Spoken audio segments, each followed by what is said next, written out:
Welcome, welcome, welcome. You are listening to Bras, Panties, and Sports, the NBA Championship Finals await. I'm Spitface. Please welcome our host. Ordinarily, we have the First Lady of Sports Talk, Cheryl Smith. But today we have New York Knicks fan, Cheryl Smith. Good morning. Good morning. Yeah. We have a happy New York Knicks fan, Cheryl Smith.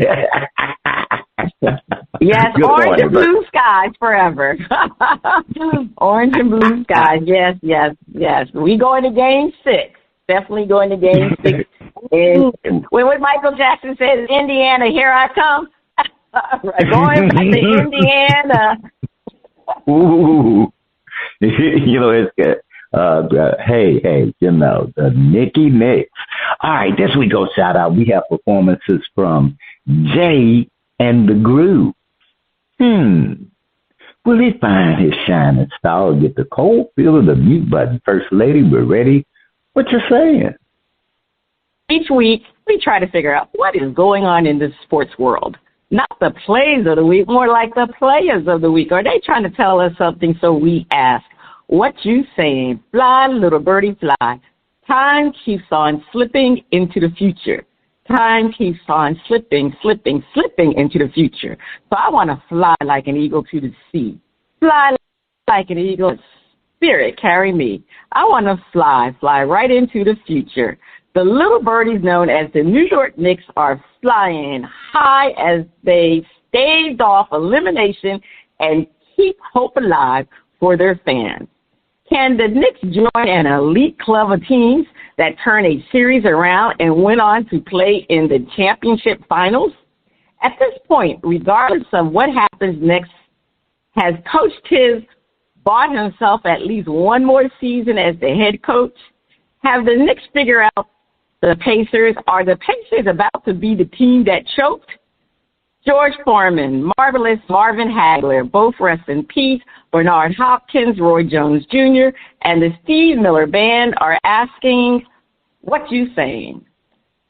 Well, the Knicks did what they needed to do. They finally won a game at Madison Square Garden. You remember, prior to Game 5, this team was 3-5 in the playoffs this year at Madison Square Garden. That's your home court, and you can't win on your home court. Matter of fact, in this particular series, they had lost, 2 games, right? Yeah, they lost 2 games at Madison Square Garden. So they had to do what they needed to do. I'm just going to say this. If the Knicks did not win Game 5 at home, to me, they did not deserve to go to the finals. They needed to win that game, and they did it. And the Knicks finally played some defense. They finally did that. You know, they had sporadic spots where they would play defense, but they played defense during the entire game. They actually had a 48-minute game where they played defense in every quarter. They finally closed the airspace on Halliburton. I mean, he was just running up the floor, getting to the free throw line and doing what he needed to do. So this time, I don't know what took him so long to come up with this thought process, but they finally picked him up at the backcourt and made it very difficult for him to maneuver and jumpstart their offense. Halliburton likes to go downhill. He likes to go north to south. The Knicks made him go east to west, and he's not effective going east to west. So they need to continue with that same game plan. And the other major thing I thought the Knicks did, too, they controlled the pace of the game. Because Game 4, I felt the Knicks tried to beat the Pacers at their own style. You know, the Pacers love to run and gun.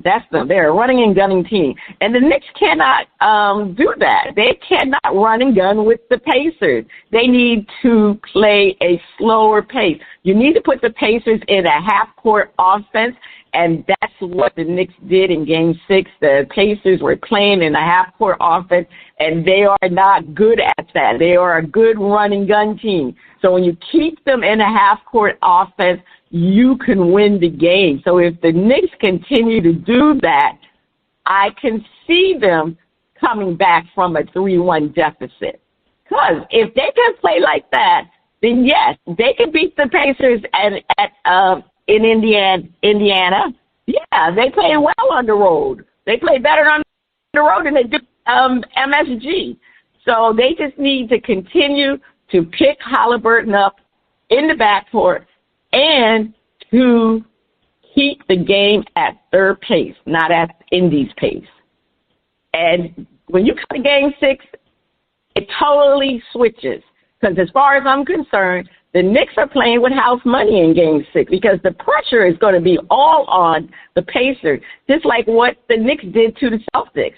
You remember in the Celtics series, the Knicks had a 3-1 lead, they had a 2-1 lead, and then it went to 3-1, and the Celtics had to win Game 6 to close out the Celtics, because if the Celtics had won Game 6 at MSG, they were going back to Game 7 in Boston, and that was going to be a lot of pressure. So the pressure was on the Knicks in that series to close out Game 6. So it's the same thing for the Pacers. The pressure is on the Pacers. Now, it can go either way. It could be a blowout, which the Knicks did to the Celtics, or it can be a tight game. So I'm really thinking it's going to be the tight game because, as I always say, the Knicks play better when their backs are to the wall. So their backs are still to the wall. So I think Game 6 is going to be a lot more pressure on the Pacers because the Pacers know they have to win that game.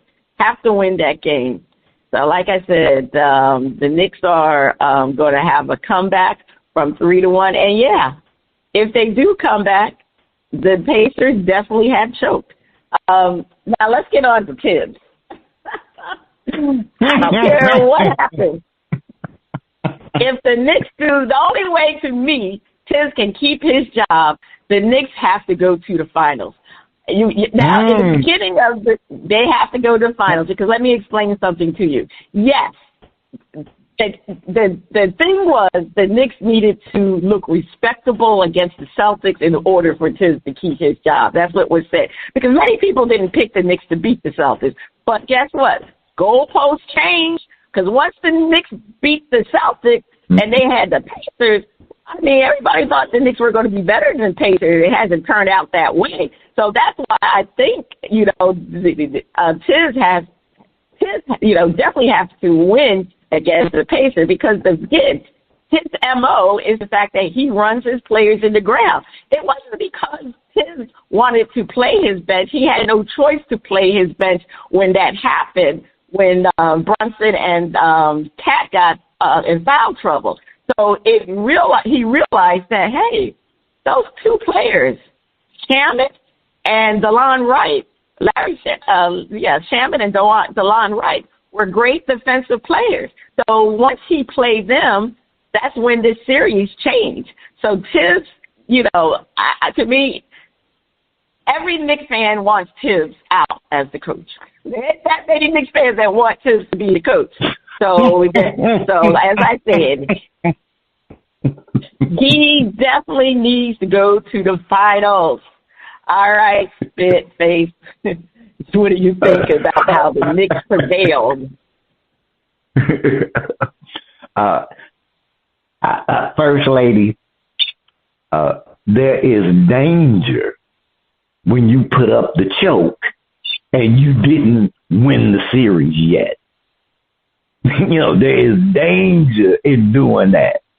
Now, if the Pacers had won the series and were on their way to the finals, and in that game, they put up the choke sign. Okay?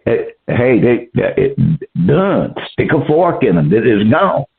But all you did was set it up so that, because, that old saying, revenge is a dish best served cold.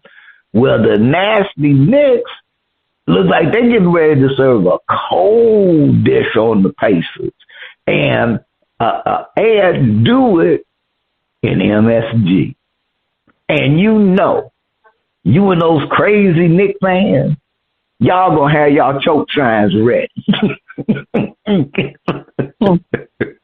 Y'all gonna have y'all choke signs ready for the Pacers.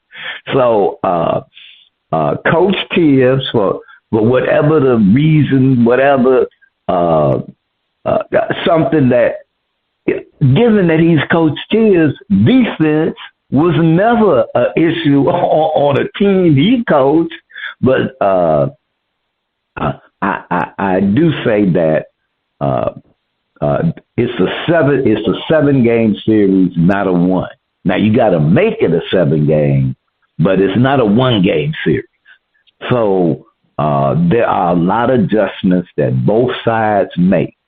But and sooner or later, unless the talent is just so overwhelmingly dominant, and the Pacers don't have an overwhelmingly dominant team at all, as we can see. So I'm like, personally, when you say moving the goalposts, I'm like, man, Coach Tibbs, what you got to do to get some love? I mean, I advocate, Knicks fans got spoiled. Y'all done just got spoiled. And because, I can understand you go so long, in the sea of mediocrity. No, that was an improvement. That was just a bad team for a long time. And then to see and finally momentum happens, teams that mean something, making the playoffs and now you ready to kick the man to he can't buy a break. And because the Knicks go to the finals, then it'll be he can't keep his job if he wins. It's just like that. The only hope for Tibbs amongst that to get some love from the Knicks fans is to win a championship. That is it. That's the deal. If he don't win a championship, y'all want his butt out. And I'm like, be careful with that. Be careful with that. And it can be a matter of they're all growing together, including Coach Tibbs, what he really has to work with. And they are at a win, lose, or draw come next season. They are going to be one of the teams you got to beat. Truly competitive beat and an experienced squad. And a lot of that is Coach Tibbs. And they are a tough team. The Knicks ain't no glamour boys. They are a tough team. And Jalen, I wouldn't get in the ring with the brother. He might be he one of the guys, he'd take your ass out. I go, man, that's a bad boy. So I'm going, the Tibbs hating gotta stop. Y'all got, embrace the Tibbs. Embrace the Tibbs. And First Lady, they have figured out the Pacers. They have figured them out. So the Knicks are about to join Golden State and coming back from a 3-1. And that was back in 2016. And Brunson and Big Cat getting ready to, show y'all the way. That's all I'm saying, First Lady.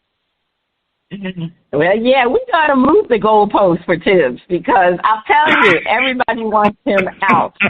And the thing is, the Knicks team this year, I disagree with you a little bit. They're not tough. They haven't been tough until probably this last game they became tough. But they've been soft a little bit, and that's what people are saying. And compared to last year's team, the last year's team had grit. This team is more talented than last year's team, but we got to get the grit now. So, but we're trying to do it. So anyway, we're trying to do it. All right, Spitface, over to you.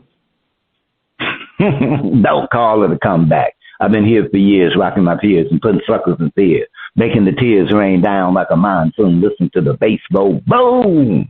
Explosion, overpowering, over the competition. I'm towering. Reconcile when I drop these lyrics that'll make you call the cops. Don't you dare stare. You better move. Don't ever compare me to the rest of the all get sliced and diced competition, paying the price. I'm gonna knock you out, huh? Mama said knock you out. Huh, we are talking about the knockout punch to the Timberwolves by the OKC Thunder. The Wolves were able to claw their way to a single win and avoid being swept. It's the fact they couldn't sweep the Wolves. Hope for their Eastern Conference foes. So, the fact that OKC couldn't sweep the Wolves, does that provide some hope? Is the GA man about to enter the rare air of Michael Jordan? Are the Thunder the team of destiny or perhaps dynasty? Leroy Satchel Page, Walter Buck Leonard, and James Cool Papa Bell are asking, what you saying? First Lady, the Thunder pretty much manhandled, I'll just say a feisty Timberwolves team. But OKC, hey, they've been the best team in the league all year long. And I think the one game that they lost was just a matter of the Timberwolves being a feisty team, and that was their day. Not that there are any real kinks in OKC Thunder's armor. And the fact that they didn't sweep the Wolves gives no hope for the Eastern Conference, but nada at all. It might, but they lost the game. How did they? But no. That is not. Whoever comes out the East, if they're facing, they're gonna have to, they're gonna have to bring the A plus game, and because the GA man is for real. Now, about the only thing I really see with the G man and Michael Jordan is they both tall. That's about as close as it comes. They both tall. No. He's not getting ready to enter the rare air. No. But they both tall. So, if you put them together and go sideways, you might not be able to tell the difference because they're both tall. Now, First Lady touched on this in our last show, teams of destiny or perhaps dynasty. And the Thunder I'll say you make your destiny. So if the Thunder ends up winning everything out, they had the best record all year. They made their destiny. They created that win. Now, dynasty, First Lady pointed out, today's NBA is not designed, and the players don't want to do it to build dynasty teams. You don't have the big threes and people come together like that. No. And, what the Thunder has me think about is the Milwaukee Bucks with Giannis. And it looked like they could have had at least a back-to-back, and it just did not happen. So the Thunder may be this year's team of destiny, but the chances of them being a dynasty,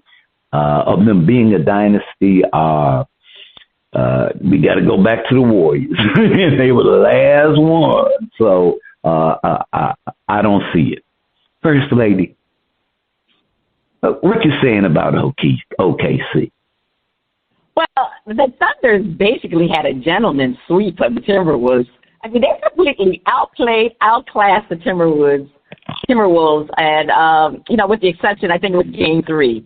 I mean, the Timberwolves were not in any of these games, especially in the second half, because once the OKC went on their blitz, it was over. And they could have easily have swept the Timberwolves, but, they, for some reason, came out really not that great in that particular game. But I think the Timberwolves, they had to prove that their first game at home, they had to win that game. So, they had to win. I think, well, actually, no, it was their second game, not their first, because they had lost the first game at home.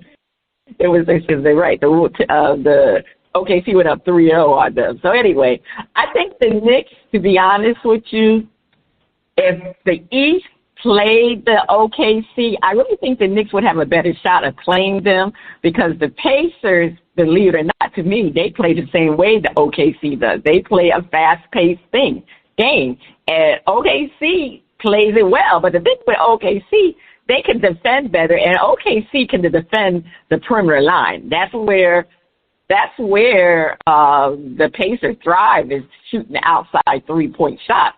But OKC is one of the better perimeter teams. And the reason why I'm saying that the Knicks can fare a little bit better against against the Thunder is because they have Karl Anthony Towns. If the Knicks would play him correctly against the Thunders, their centers, they have Hartenstein and Holmgren. But the one thing about those two centers, they're not strong. Hartenstein, he can block a lot of shots. But knowing the fact when he played with the Knicks, he gets easily pushed off of his, get pushed out of the center spot. So Karl Anthony Towns could definitely have big games against them. I really think Brunson would have difficulties against OKC because of the fact that they have great perimeter players. Their guards, I mean, they could bring anybody in. I mean, between Lou Dort, Carson, what's his name, Kaysen Carson. They just got a lot of great defender. Oh, how can I forget about what's his name? Lord, I forgot his name. But anyway, Caruso. Yeah, Caruso is a great. I mean, Caruso single-handedly took Julius Randle out for 2 games, and he took the Joker out for a game or so. So they can defend. To be honest with you, I think it would be very difficult for both teams, to be honest with you. Now, it's interesting. Can they become a dynasty? Can they become a dynasty? I think they can become a dynasty, and let me explain why. Because I think when I did touch about dynasty, I did mention OKC, because OKC have a lot of their players on still rookie contracts. OKC has drafted really well. Now, SGA is signed through for 3 years. Chet Holmgren and Jalen Williams, they're eligible for their first extension at the end of the season. I mean, they don't have to extend them. They can wait until the end of next season. So if OKC wins the championship this year, I still think that they could win it again next year. So that's not a dynasty, though. I know, but it's been a while since we had a champion to win back-to-back. So that's a great thing if they can go back-to-back. And I think they can go back-to-back. If they win this year, they can go back-to-back. And the reason why, because they can bring their current team back, the entire team back. So that's saying something, that they can bring that same team back.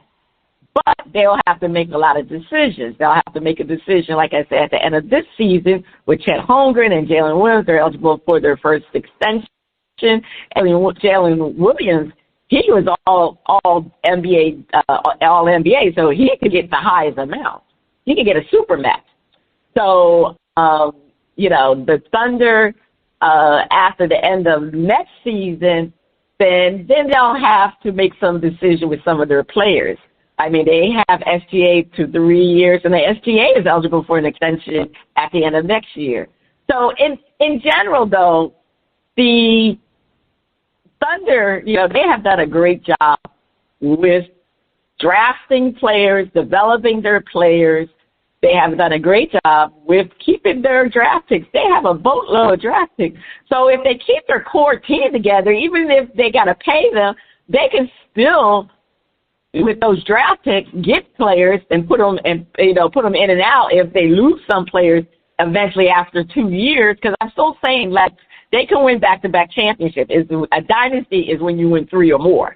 So the question is, after that next year, can they continue to win? I still think they can continue to win because I think they've been smart. They've made some great trades with Caruso. They also had a great free agent signing with Hartenstein. I mean, we met Hartenstein in New York. So I really think they can come close. I think they're the only team that can really come close to a dynasty. I think they're the only team, to be honest with you, because I don't think the Celtics can, because the Celtics are going to lose players. The Celtics are going to lose their guard. I don't know why I can't remember his name right now, but they're going to lose several other players because they just can't afford. They're at a possible $500,000 second aid from the OKC. They're currently listed as 25th in the league when it comes to payroll. So that just tells you where OKC is. Of course, it'll go up next year, but they can do it. Now, as far as SGA and comparing him to Michael Jordan, I would say he's more similar to Michael Jordan than Ant-Man, Anthony Edwards. Everybody wants to crown Ant-Man as the next MJ, I guess because of his swag. But I really think SGA is more similar because he has a deadly mid-range. Michael Jordan was great from the mid-range, and he's just that calm and consistent. He's very consistent with his play. Ant-Man's been up and down, especially in the playoffs. You have to look at what SGA has done in the playoffs, and that's why I consider him to be closer to MJ than Ant-Man. And he's also SGA can play defense, and he's just smooth. He's just smooth. Now, yeah, Ant-Man has more charisma. He's more, he has more charisma to me than SGA. Even though SGA is very stylish in the way he's dressed, I'm just saying his persona on the court. It's just the Ant-Man is always, he just has a lot of charisma. To me, SGA is definitely closer to MJ. So, but anyway, yeah, I really think they have a shot to be a dynasty, the OKC, depending on how they play things. All right, First Lady. Is it the swag? First Lady, you have the last word. Please take us to break. Stay tuned. Up next, we have a performance from Jay and the Groove on Shout Out Part 1.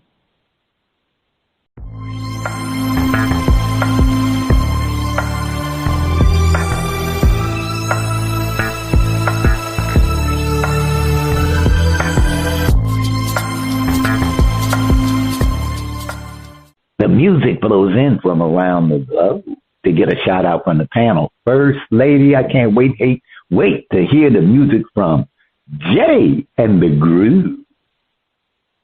On Shout Out, we feature new independent artists who are looking to find their shining star.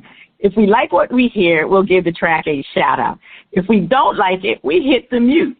On the first part of the shout out, we are featuring music from Jay and the Groove out of Peoria, Illinois, from his hit album, Time to Dance. They say, quote, Jay and the Groove is a Christian worship group from Central Illinois. Their music is inspired by old school R&B funk, as well as modern EDM. That's electronic dance music for those who do not know. Their goal is to bring joy and freedom to God's people. Well, goodness, I have to see how you're going to put EDM with God's purpose. Let's see. Let's hear. I will.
Okay. All right.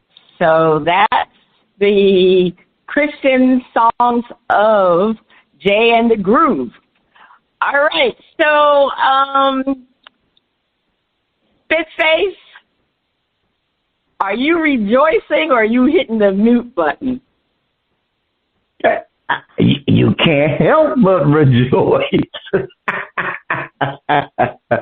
I thought it was a fun track, and I had to remember this is supposed to be like dance music, but really it kind of made me, want to get my workout schedule going. I can see you working out to it. I don't know how much, but the song is not geared toward my age group. It's geared to the group. Going to the club, I guess, whatever they be doing these days. But I'm giving this a shout out. I kind of liked the track. It was fun.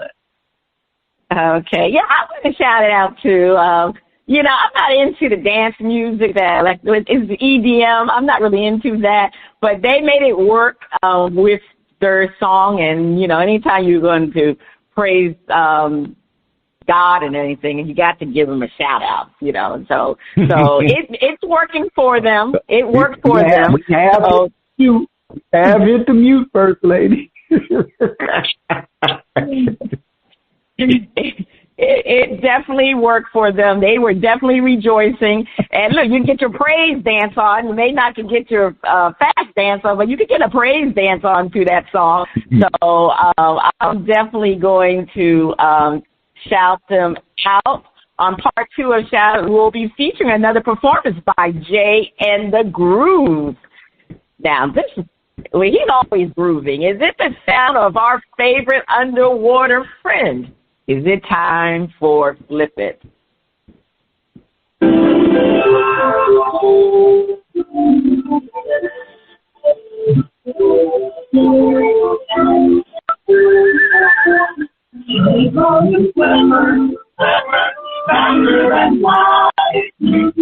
What you see is smarter than you, and we are missing a world of wonder, lying there under the sea.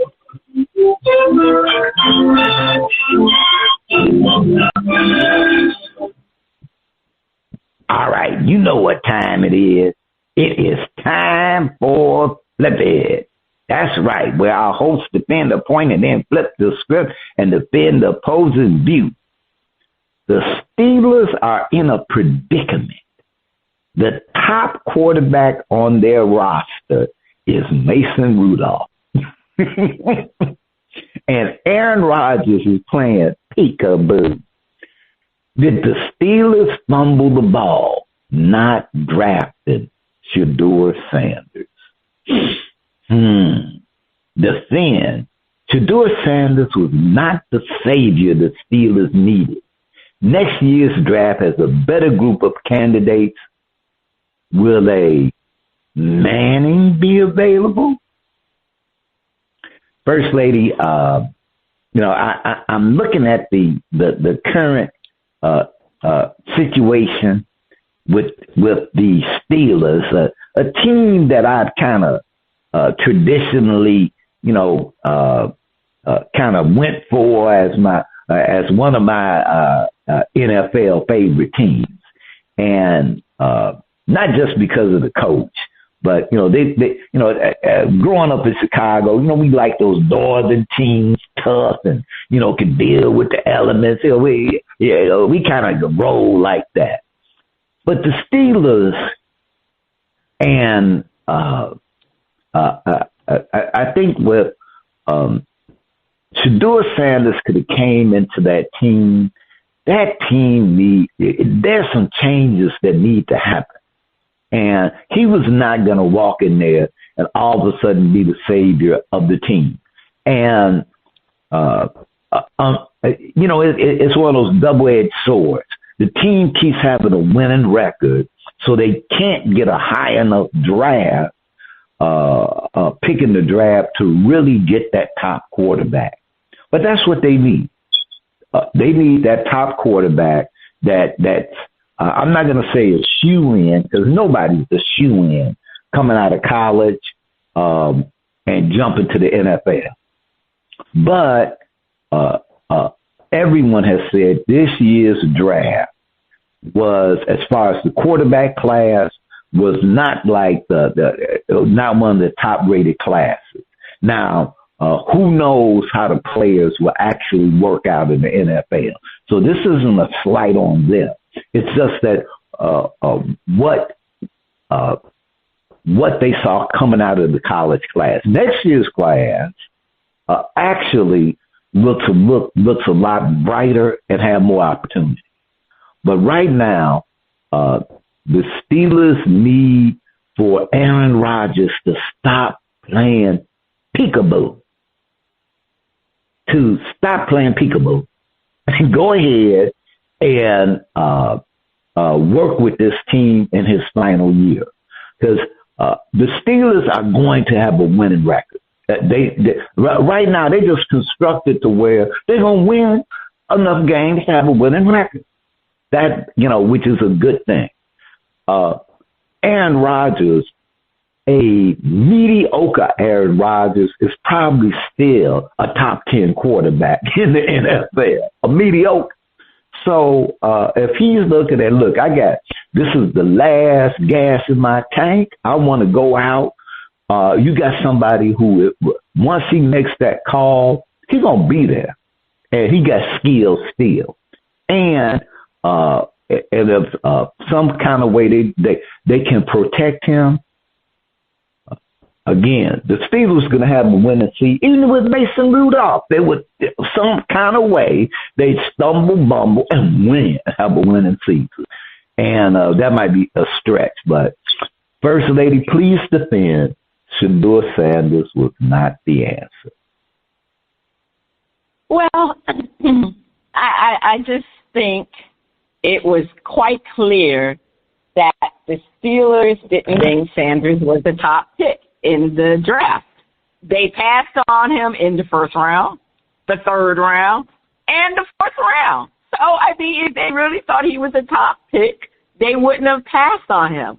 So they felt they had a better chance winning with Rudolph and waiting for Aaron Rodgers. This season could be the Steelers' worst season under Tomlin. There is a possibility. It definitely is a possibility. Depends on if they actually sign Aaron Rodgers. If they go with Rudolph, then, he is who he is. Mike Tomlin has always had 500 or more when it comes to his rec, but the pundits, they don't think this is going to be a good year for the Steelers. Really don't think so. So the question is the draft. And like you said, Spitface, everybody is talking about next year's draft. Next year's draft, you got Arch Manning coming out. You got Carson Beck, who's with the Miami Hurricane. You got so many top players. There was 14 quarterbacks, I believe, drafted in this year's draft, but there weren't that many really top-notch franchise quarterbacks. But in next year's draft, they said there's about 10 to 15 quarterbacks that can go at least in the first and second round. So that tells you how highly talented these quarterbacks are. People are talking about them. They're franchise quarterbacks. Now, if the Steelers do not have a bad season, as many have proclaimed they will, they can always trade up. They can always trade up. So the question is, you got to believe that Sanders, in their eyes, was not a top quarterback. So if he's not a top quarterback, don't waste money on that if he was not a top quarterback. They did that with Pickett. What happened with him? They didn't they thought he was a top quarterback because, he was in the University of Pittsburgh, and they saw him a lot of times. He used to come over to the Steelers, training camp and things. And the Steelers were very familiar with Kenny Pickett. That's why they chose him. But he was a complete failure. Now, other people are saying that, and especially Terry Bradshaw recently commented that he thought the Steelers didn't handle Kenny Pickett the right way. But once you pick somebody high like that, you don't want to make a mistake again. You do not want to make a mistake. And this is the reason why Shedeur Sanders was not taken, because they felt he was not a franchise quarterback. And so guess what? You wait. You wait until you get a real franchise quarterback. And I'm sorry, Sanders, according to the Steelers, wasn't that man. All right, First Lady. Okay, he was not the savior, but this is splendid. And we got to flip the script.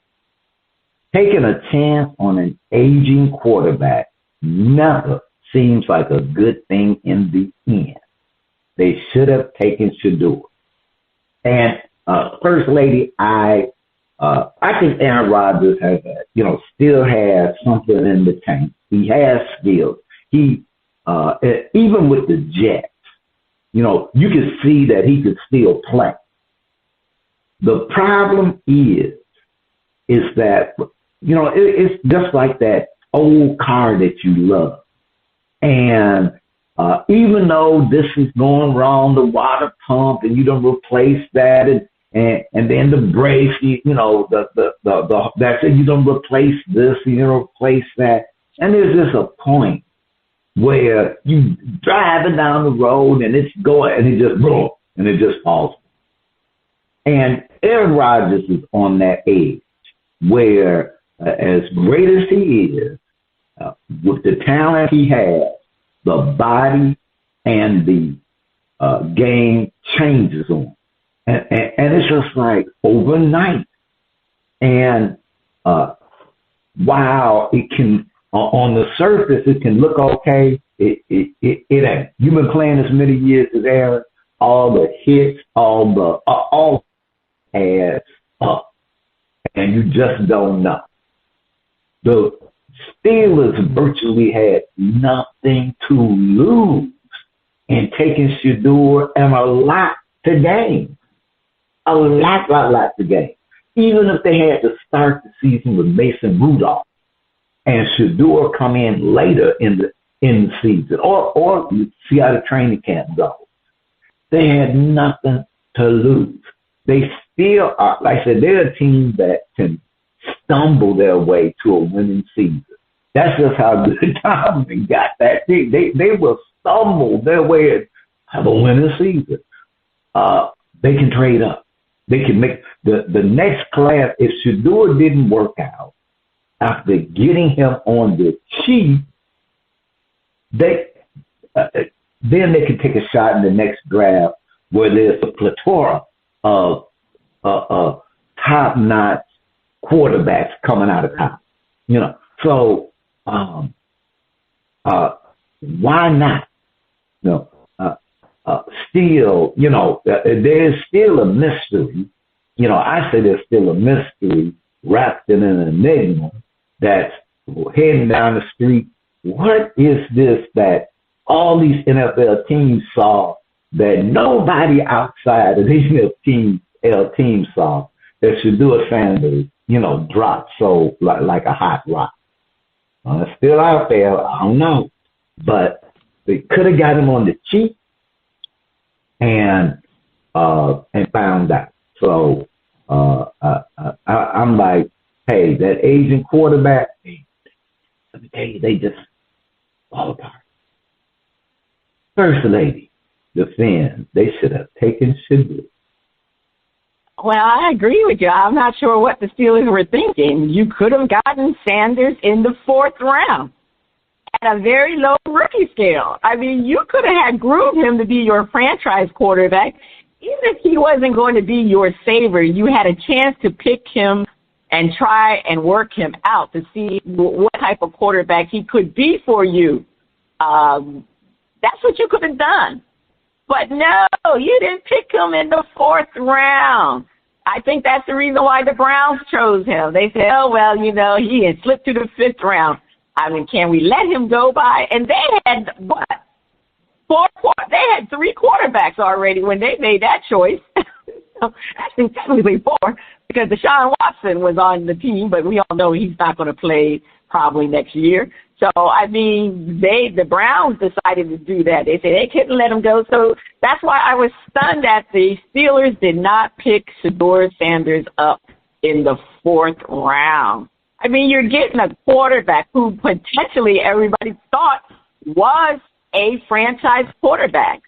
Everybody thought he was. He was obviously, supposedly number 2 after Cam Ward. So we can get into what happened with Sanders, but the Steelers really messed up because they really missed their boat. I mean, to land a potential franchise quarterback, like you said, cheaply, that's what they should have done. They should have done that because you already know what you have in Mason Rudolph. You already know what you have in Aaron Rodgers. He wasn't going to last long. And who was the other quarterback they have? It was another quarterback. I can't remember who was the 3rd quarterback they have. But actually, no, they didn't have a 3rd quarterback. Is Mason Rudolph? Who was their backup quarterback? It was Mason Rudolph. I can't remember who the other quarterback was, but anyway, it just really didn't make sense. They had Russ, who? And they had Russell Wilson. Okay, so no, I'm talking about this year. Oh. Their quarterback for this year. I can't remember who their second quarterback was because that just shows that he wasn't a nobody, but they could have. The team can't remember who the quarterback they got. That's what I'm saying. That's why they should have taken Shedeur Sanders, because they could have made him the 3rd string quarterback and just see what, to bring him in camp, to see how he is, and to see, I mean, you know what? You can learn a lot during practices and OTAs and different things like that, how this quarterback is going to be. And that's what, to me, the Steelers missed their boat because, like you said, they could have landed a quarterback on the cheap. So, hey, they missed it. They missed their boat. That's all I'm going to say. All right, First Lady, over to you for more flipping. Flag football will be part of the next Olympics, and the NFL is allowing their stars to play. The NFL, of course, touts this is a good thing and an opportunity for their players to be on an Olympic stage representing the USA. We wonder, is having NFL players on the team of flag football a good thing? Spitface, defend. This is not basketball where you have international stars. NFL pros playing flag football isn't even the all-star game. Defend. First Lady, that there's the expression like men playing with boys, and it's like, wait just a minute. The world does not have pro NFL football across the globe. That ain't there. So it's like we're going to have the best of the best playing a game that, we kind of play in the all-star game because we know it ain't a real football game against players from other countries who are just nowhere near their level. So I don't even get that. That would have to be a fun, interesting game. It's like, how can they not dominate? And when the dream team, went out there the first time, that was something to be seen. That was something because the world had caught up. There were basketball players around the globe who could compete with NBA players and with some of the top NBA players, and a whole bunch of them had become, and the reason why is because they had joined the NBA. They had been recruited to play in the NBA. So the talent was there. Now, flag football is not the same as pro football, and we know that. And flag football, I can get out there and play some flag football and have some fun. But I get out there and try to play against some young NFL player. Oh, no, and it's not a matter of, because it's not tackle football, anything like that. But look, you run faster. You're skilled at catching the ball. Still running I'm not sure that this would be a good thing for the NFL simply because, the skills and physical talents of these guys is just above. You don't have it. It just doesn't seem like it'd be equal, First Lady. So I don't know if this would be a good thing for them. All right. You don't feel it's a good thing. I don't feel it's a good thing either. Because, we're talking about in the Olympics. They're not used to playing flag football, and they can get injured. That's the whole thing. Why would you want your players to go play in the Olympics flag football? I understand that it's not like regular football, but there's a possibility of getting injured. And remember, the Olympics is in August. That's usually when the Olympics are held, in August, which is going to be before the start of the season. So that even to me makes it a worse situation to have players play in the Olympics for flag football. What is you want to give your players the opportunity to win gold medals, but, really, flag football is not regular football. It really isn't. Yeah, they played in the All-Star game, and it's boring in the All-Star game. So,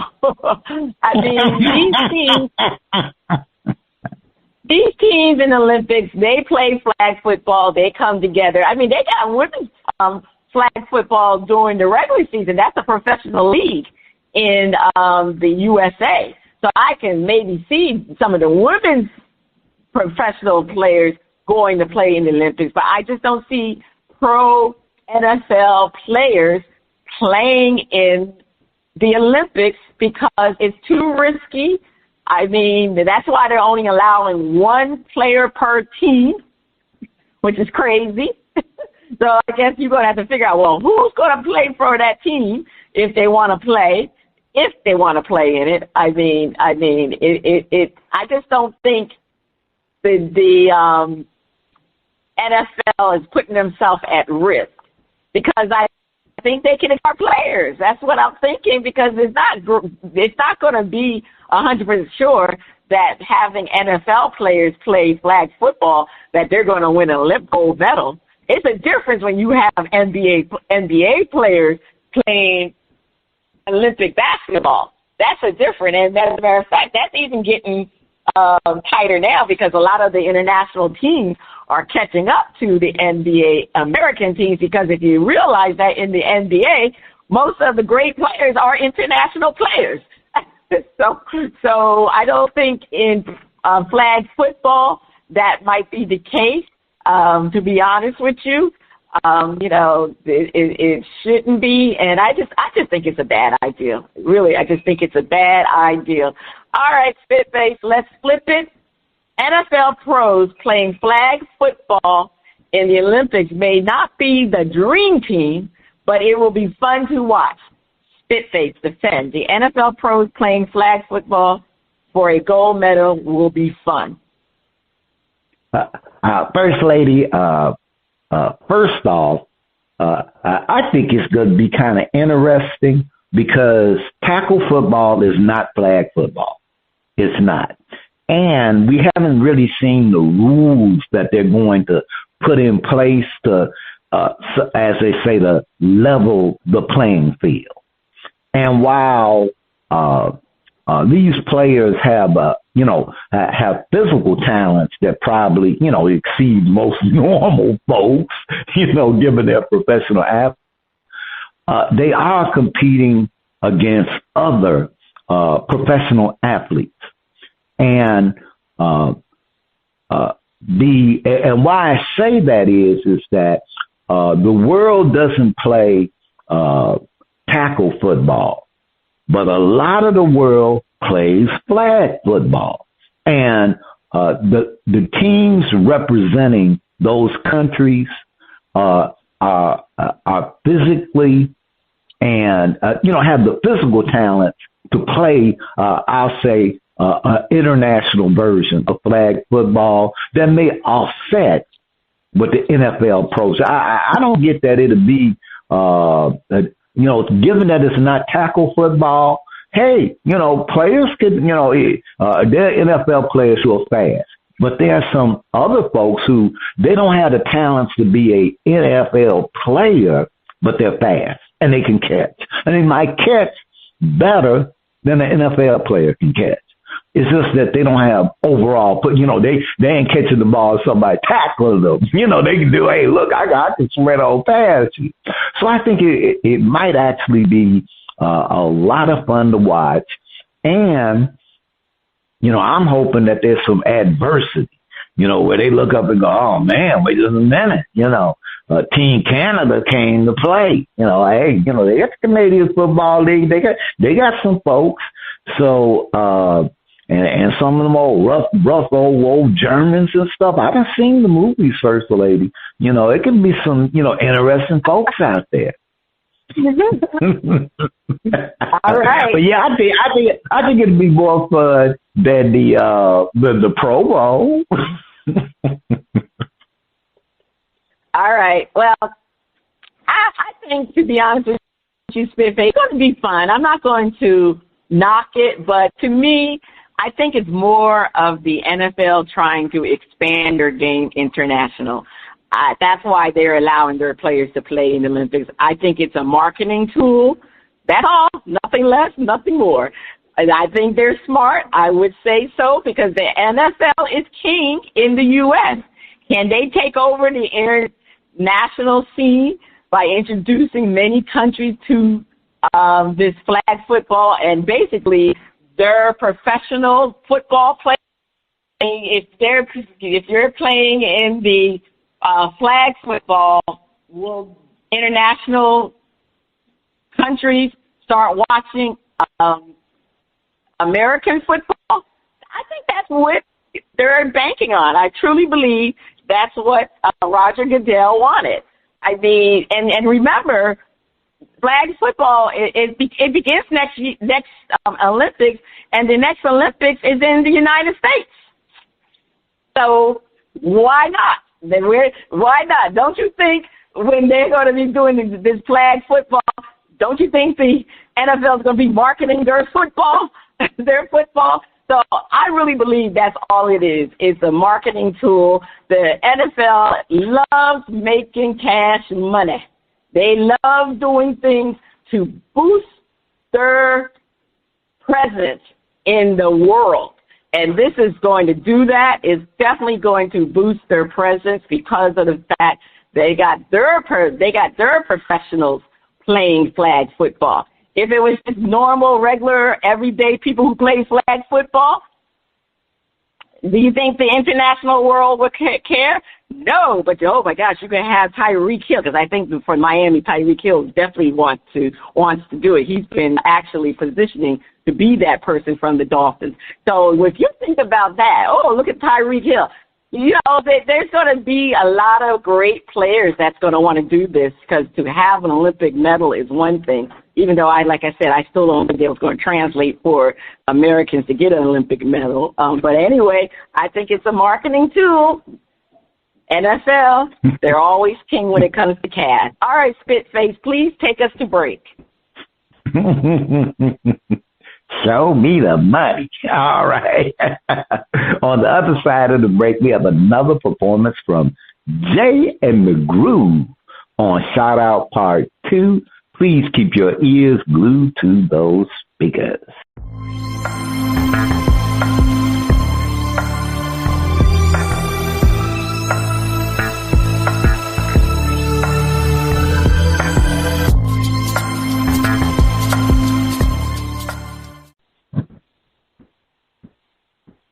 Welcome back. The music flows from around the globe to get a shout out from the crew.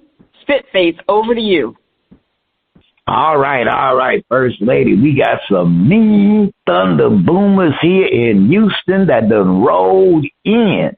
So I just want to give a little warning in case things go dark. That I just want y'all to know Doge did not get us, but the weather might.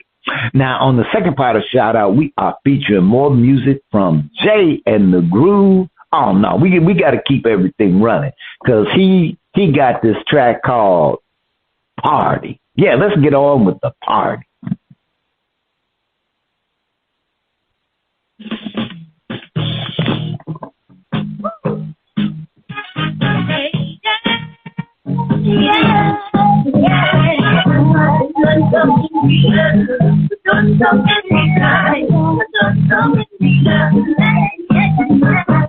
Lord Almighty, right one, let you for all you've done.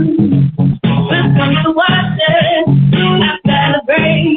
We'll sing a new song in a new way. It's time to party. It's time to party. It's time to party. We're gonna party.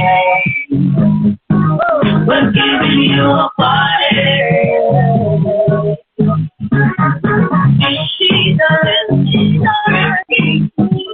You are the reason for everything. Holy Spirit, so the power of His name. It's time to party. It's time to party. It's time to party. We're gonna party.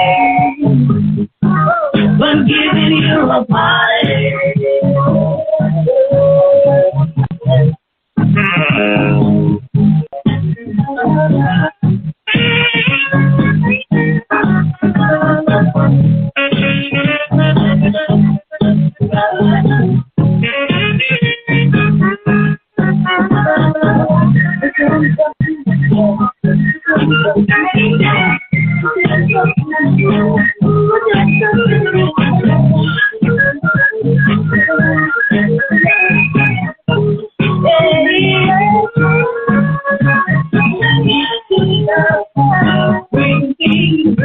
You are the reason for everything.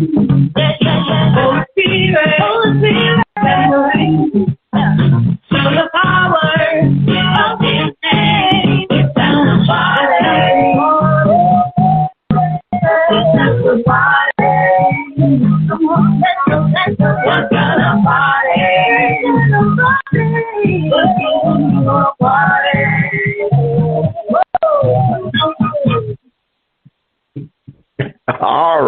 All right, First Lady. What's the verdict? Is Party getting a shout out or the mute button? Oh, I'm definitely shouting. I'm going to get my praise dance on this morning and definitely going to shout that out, Spitface. I actually like this one better than the first song. So I really just like the music beat. The young lady was singing great, and I like that. That would get you up in the morning. Get your praise dance on, and yes, hallelujah. I'm after listening to both tracks in one way, and this is going back. Something this is going way back, really. It reminded me of the music from the musical Jesus Christ Superstar. Now, right.